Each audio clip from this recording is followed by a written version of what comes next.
All right, let's get into it. Today, we're going to pull back the curtain on these subtle, often totally invisible forces that shape our decisions, our actions, and yeah, even who we're attracted to. We're talking about the art and science of influence, this hidden game that connects the most unlikely people and situations you could imagine. So I know, it sounds like the setup to a really weird joke, right? But the answer to this question, it's the entire point of what we're talking about today. Each one of them, the magician, the star athlete, the person trying to make a connection on a first date, is a master of a hidden game. And it's a game that's not played with cards or a basketball, but in the minds of other people. Stick with me, and you'll see exactly how all these threads connect. So, let's start with the magician, or to be more precise, a psychological illusionist like Darren Brown. As this quote gets at, his performances aren't just about quick hands and trickery. Nope, they're built on a really deep understanding of psychology, of showmanship, and suggestion. The real trick, the real magic, isn't happening on the stage. It's happening inside your head. At the very heart of all of this is a concept you've probably heard of: misdirection. Now, on the surface, it's just, look over here while I do something over there. But it's so much deeper than that. It's about strategically guiding someone's attention, their thoughts, and even their assumptions. And, as we're about to see, this principle pops up way beyond a magic show. This right here, this is the illusionist's toolbox. It kind of demystifies the whole thing, doesn't it? Brown's magic is really just this powerful cocktail of psychological techniques. He uses suggestion to plant ideas in your head, called reading to make it seem like he knows things about you, and even something called perception without awareness, which is basically a subtle way to influence you without you even knowing it's happening. So it's not supernatural at all. It's a masterful application of cognitive science.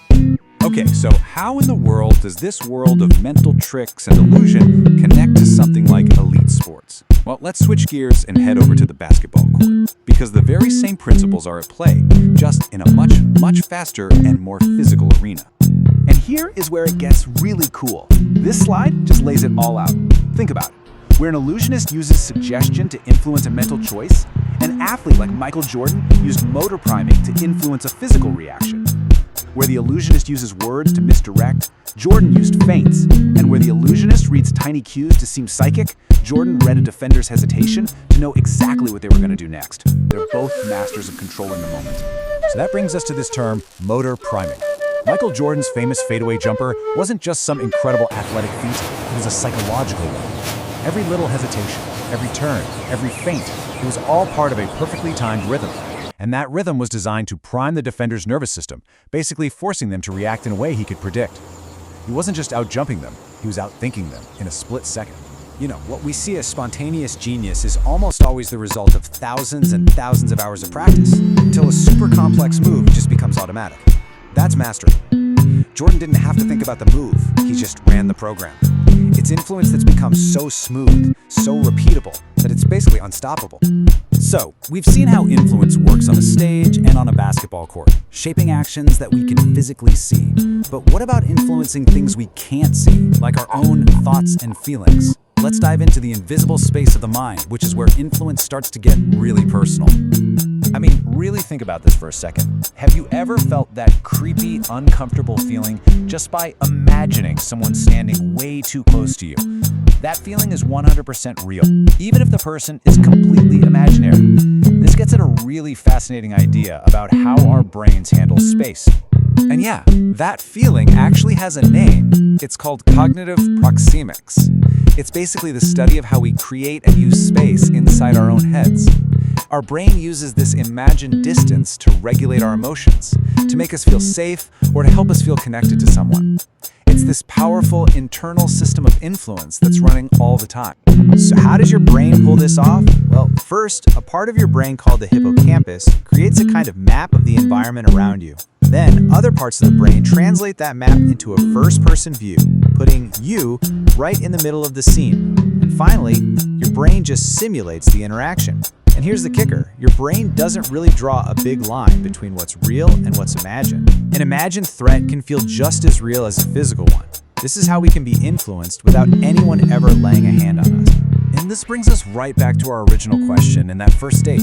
If our minds can be influenced in such subtle ways, how does this play out in the most personal area of all, our relationships? Where exactly is the line between building genuine attraction and just straight up manipulation? Okay, this is a really important one. This gives us a super clear way to tell the difference between genuine interest and a manipulative tactic called love bombing. Just look at the key differences. Love bombing is all about control. It's intense, it's demanding, and its goal is to make you dependent on the other person. Genuine interest, that's about connection. It grows over time, it nurtures the bond, and it's sincere. The things to watch for are always the pacing, the focus, and the intent. But let's be real, it's not always so black and white, is it? Influence really exists on a spectrum.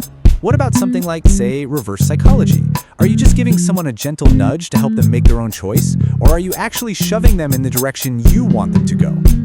This really shows how the exact same technique can have two totally different faces, you know? Used ethically, influence can be incredibly empowering. It can help someone reflect and grow.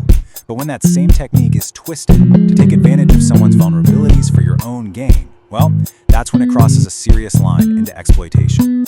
So, this leads us to what might be the most important part of this whole discussion. How do we navigate this unseen game ethically? How do we develop our own moral compass for both using and responding to influence in our lives? This slide gives us a really powerful and simple tool, an ethical litmus test. We just have to ask ourselves 3 questions. First, what's the intent? Is the goal here to help or to control? Second, is there transparency? Is the influence out in the open, or is it hidden in a way that keeps the other person in the dark? And third, and this is a big one, does it respect their autonomy, their freedom to make their own informed choices? Ultimately, it really does all come down to this. Influence itself isn't good or bad. It's just a tool. It can be used to build people up, or it can be used to break them down. The only things that matter are the awareness and the intent of the person using it. Are they conscious of what they're doing? And is their goal to help or to control? And that brings us to our final question, one I want you to take with you. From the checkout line at the grocery store, to a big negotiation at work, to your closest relationships, this game of influence is being played all around you, all the time. The only real question is, are you aware of it? Are you a conscious and ethical player?